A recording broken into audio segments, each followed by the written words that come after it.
सेलू शहरातील गायत्रीनगरमध्ये झालेल्या हल्ल्याप्रकरणी बिघडत चाललेली परिस्थिती पोलिसांना हाताळण्यात अपयश आल्याने आणि राजकीय दबावामुळे पोलिसांनी ॲडव्होकेट विष्णू ढोले यांच्यावर 109/1 व शस्त्र वापर असे खोटे गुन्हे दाखल करून त्यांना तुरुंगात पाठवून एक प्रकारे खुनातील आरोपीची पाठराखण करण्यासाठीच दाखल केलेला गुन्हा खोटा असल्याची माहिती ॲडव्होकेट विष्णू ढोले यांच्या पत्नी ॲडव्होकेट सुनीता ढोले यांनी घेतलेल्या पत्रकार परिषदेत दिली।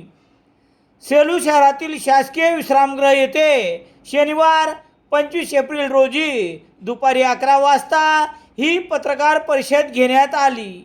यावेळी पुढे बोलताना ॲडव्होकेट सुनीता ढोले म्हणाल्या की 16 एप्रिल रोजी रात्री 12 नंतर घडलेल्या मारहाणीच्या घटनेत आदित्य प्रधान वय 22 वर्ष याचे उपचारादरम्यान निधन झाले, तर गंभीर जखमी असलेल्या आनंद ढोले याच्यावर परभणी शासकीय रुग्णालयात उपचार चालू आहेत।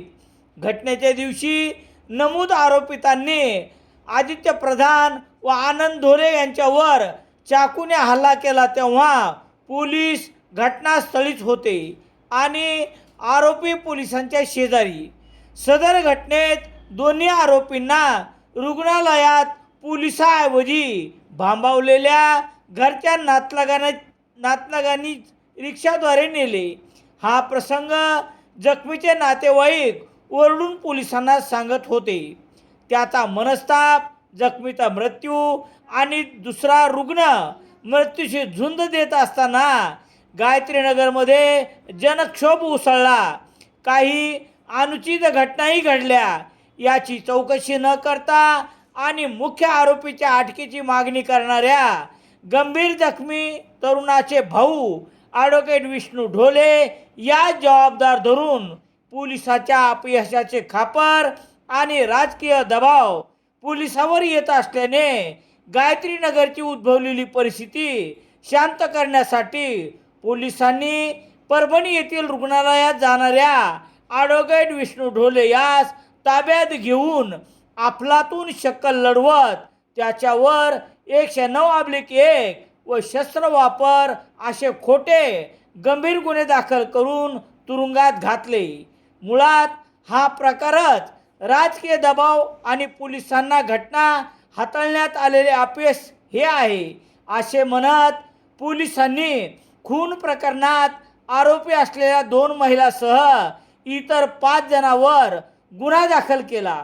आज आठवड्यानंतरही पोलीस मुख्य आरोपी आणि 2 महिलांना उचलण्यास असमर्थ ठरले आहेत, असा आरोप करत पती ॲडव्होकेट विष्णू ढोले यांच्यावर दाखल करण्यात आलेले खोटे गुन्हे मागे घ्या आणि मुख्य आरोपीस 2 दिवसात ताब्यात घेतले नाहीत तर शांततेच्या मार्गाने समाजाला सोबत घेऊन आंदोलन करण्याचे मनोगत व्यक्त केले।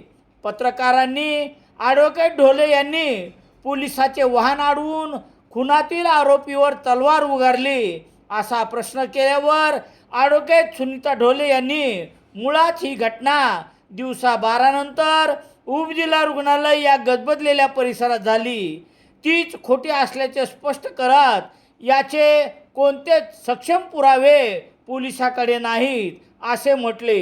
ॲडव्होकेट विष्णू ढोले हद्दपार आहेत यावर छेडले असता ॲडव्होकेट विष्णू ढोले यांच्यावर हद्दपार करण्यासाठी लागणारा एकही गुन्हा दाखल नाही। शिवाय दाखल गुन्ह्याचे पोलिसात फिर्यादी कसे, असा प्रश्न ॲडव्होकेट सुनीता ढोले यांनी पत्रकारांना विचारला। गायत्रीनगरसारख्या ठिकाणी झालेल्या चाकू हल्ल्यात प्रधान कुटुंबियाने आपला मुलगा गमावला आहे।